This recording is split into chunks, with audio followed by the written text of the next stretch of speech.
The land of voodoo, the birthplace of zombies, the cursed land guarded by Baron Samedi, the Loa or spirit of death. According to tradition, all this and more can be found in Haiti, a Caribbean land populated by demons capable of taking away the will of many Haitians. Well, VisualPolitik viewers, this is at least what many French thought when this place was still their colony of Santo Domingo, or even the Americans themselves when they invaded the country in 1916. In fact, did you know that zombies became popular in the United States during the American invasion in the early 20th century? So yes, that has been the main cultural influence of this country. Of course, let's be honest, this macabre presentation of Haiti and its people served a very specific purpose: the ability to dominate a territory that had become the richest colony in the world and which occupied an absolutely strategic position in the Caribbean. Haiti could have become one of the richest countries in Latin America. However, destiny had prepared a very different path for it, one that would lead it to become the poorest country in Latin America, in the northern hemisphere, and one of the poorest on the entire planet. Beyond voodoo, zombies, and spirits, Haiti today is practically what we would call a failed state.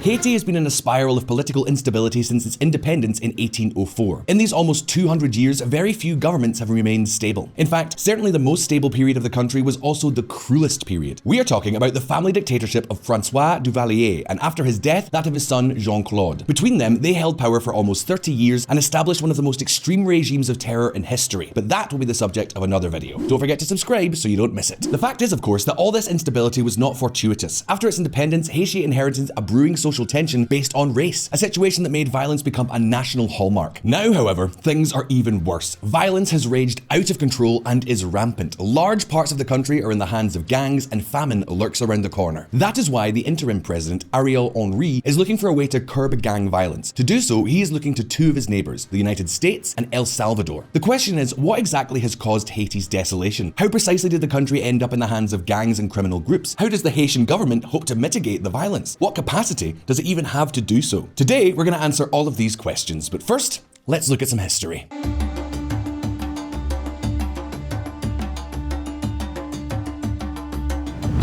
Eternally punished throughout history.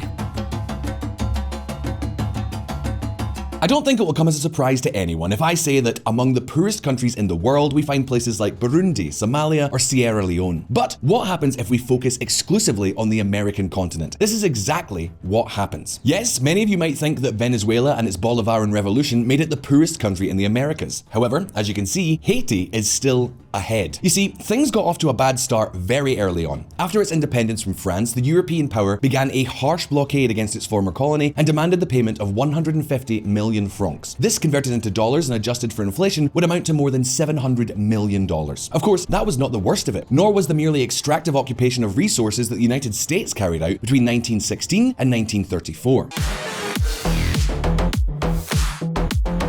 Worse was the very dynamics of this country. Tensions between the black and mulatto populations grew ever more intense, power struggles were constant, coups d'etats followed one after another, and presidential assassinations were not uncommon. All washed down, of course, with plenty of corruption. So you could say that stability has been conspicuous by its absence. Without going any further, Jovenel Moïse, the president who was assassinated in 2021, was also implicated in corruption cases. It is something like the prevailing norm. Thousands protest against corruption in Haiti. Protesters are demanding President Jovenel Moïse resign for failing to tackle corruption. Months of protests have engulfed the Western Hemisphere's poorest country. Yet, the most striking feature of Haiti throughout its 200 years of independence, and particularly in the last 6 decades, has been violence. Take a look at this. In 1958, the Haitian dictator François Duvalier created the Tonton Macoutes, a militia whose objective was to increase the tyrant's control over the country and reduce the presence and influence of the army. An army that had been trained by the United States during its occupation and was not particularly loyal to him. That is to say, the dictator created a sort of Praetorian guard at his personal service to control the streets. And when his son, Jean-Claude Duvalier, was finally overthrown and this militia was disbanded, suddenly all kinds of gangs, militias, and paramilitary groups began to proliferate. Let's just say that the members of the Tonton Macoutes quickly found new jobs. Things got even worse when in 1995, President Jean-Bertrand Aristide, who had been overthrown by the army in 1991 and returned to power in 1994 with the help of the United States, decided to dissolve the armed forces. And do you know what?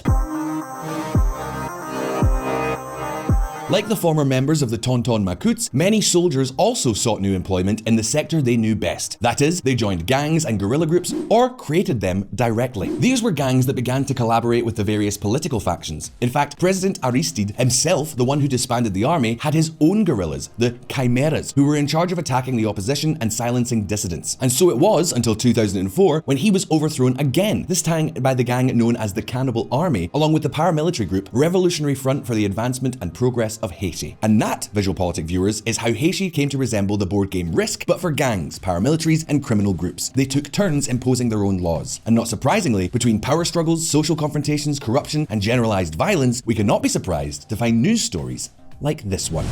UN warns of catastrophic levels of hunger in parts of Haiti. In a country of barely 12 million people, almost 5 million are on the verge of starvation, and more than half of them are children. In addition to this, we must add the cholera epidemic that is sweeping the country and that has already amassed at least 15,000 cases and left 450 dead, as far as we know. The situation is critical, and when critical situations arise, desperate measures are taken. Check this out. A desperate president.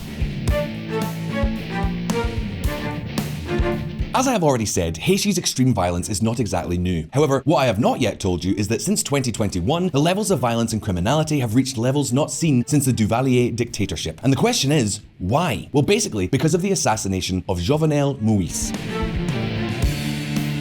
President Moïse was implicated in a corruption scandal related to the embezzlement of funds from PetroCaribe, the Venezuelan-sponsored project to sell its oil in the region. However, his presidency was not only marked by corruption, but also by perpetuating himself in power without calling elections when they were due and remaining in office after his term ended on the 7th of February 2021. In the end, in July of that same year, he was assassinated by a militia composed mainly of Colombians. Of course, the assassination remains a mystery to this day. Two of the assassins were DEA informants and several had been trained by the US military. Several hypotheses have been put forward, but the most likely held is that Moïse was killed just before publishing a list of drug traffickers to be pursued. Whatever the case, the fact is that Moïse was overthrown, and as always happens, the power vacuum is quickly filled by other players. And this is where one of the great protagonists of this video appears, Ariel Henry, Haiti's interim president, prime minister, and minister of the interior. And believe me, since his inauguration, Henry has had enormous opposition. A neurosurgeon and now interim president, he is tremendously unpopular. A large part of Haitians see him as an illegitimate president. And not only because he has succeeded a presidency whose term had already expired, but also because he has refused to hold elections, even though he promised that by the end of 2022, there would be a date set for those elections. However, he then argued that the necessary conditions had not been met. So, far from the elections being called, after all the deadlines have expired, we find ourselves with news stories like this one.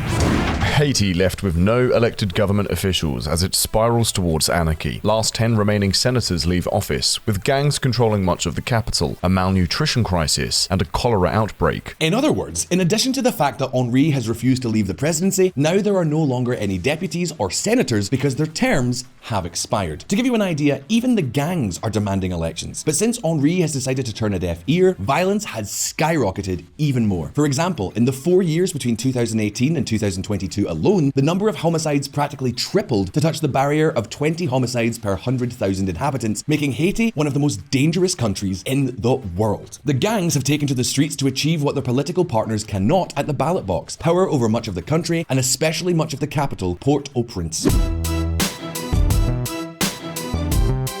Supported by narcotics and arms trafficking, the gangs, especially those linked to the coalition of gangs known as the G9, have managed, as you can see on the map, to take control of a large part of the coast of the Port-au-Prince Bay, the nerve center of the Haitian economy. In fact, to give you an idea, the G9 has even taken over the country's main oil terminal, the Varou terminal, which threw Haiti into total chaos since oil is its main source of energy. To put all of this in perspective, let's quickly recap. We have a country taken over by gangs with sky-high violence rates, a lot of corruption, a cholera outbreak, the lowest per capita income in the Americas, no institutions, and a president who does not want to leave power. In other words, we have all the possible ingredients to bring the country to the brink of collapse. And that is precisely the situation in which Haiti finds itself. And this has led President Henry to make this decision. Haitian government asks for international military assistance. Exactly, VisualPolitik viewers. The Haitian president himself has called for other countries to intervene in the country, particularly the United States. But the question is, who on earth would be willing to carry out such an operation? That is, to deploy troops to fight gangs and drug trafficking in a completely broken country. Do you really think that that is even possible? Well, the truth? It seems unlikely.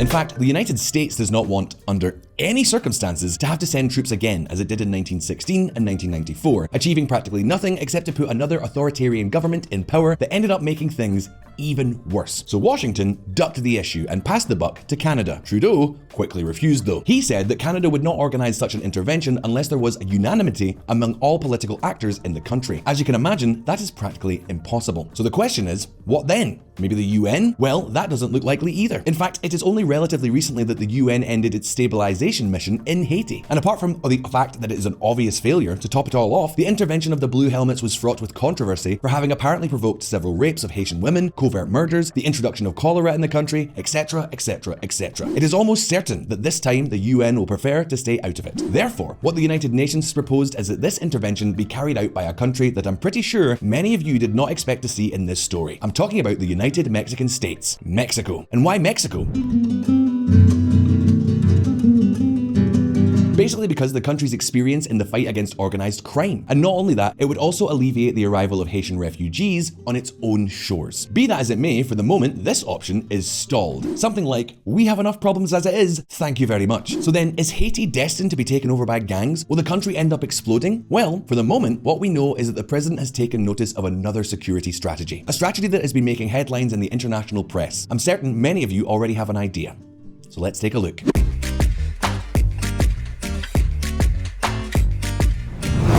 Bukele's plan for Haiti? Indeed, today we have to talk once again about the controversial Bukele, the architect of the destruction of the balance between security and freedom in El Salvador, but for many, also the messiah of peace in Latin America. We have already told you, both on VisualPolitik and in our weekly Patreon bulletin, about what Bukele is doing in El Salvador. But in case anyone is lost, I'll summarize it for you. Overall, the Salvadoran president has implemented an extremely heavy-handed strategy against the gangs and crime plaguing the country. He has militarized public security and provided better equipment to both the military and the police. In addition, in order to carry out its drastic measures, the strategy decreed a state of emergency that has allowed it to suspend several fundamental rights, such as the inviolability of correspondence, privacy of communications, the right to defense, and the freedom of association. A measure that has also allowed the government to detain gang members and suspected gang members without the need for a warrant. It has also adopted controversial measures such as prison sentences of up to 15 years for graffiti alluding to gangs, the reduction of food and confiscation of mattresses in prisons, and the imposition of sanctions on media outlets that publish gang messages. In other words, it has blatantly ignored the protection of individual rights and liberties. However, at the cost of less freedom and fewer guarantees, the extreme measures have increased security in the country. Take a look at this.